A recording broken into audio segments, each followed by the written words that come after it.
মানুহে মানুহৰ বাবে যদিহে অকণো নেভাবে, অকণি সহানুভূতিৰে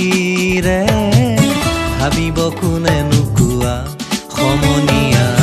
মানুহে মানুহৰ বাবে যদিহে অকণো নেভাবে, অকণি সহানুভূতিৰে ভাবিব কোনে নোকোৱা সমনীয়া। মানুহে মানুহৰ বাবে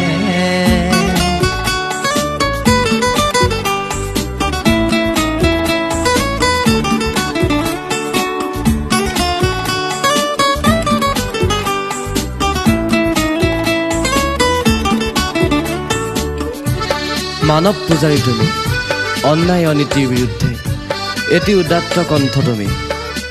অসম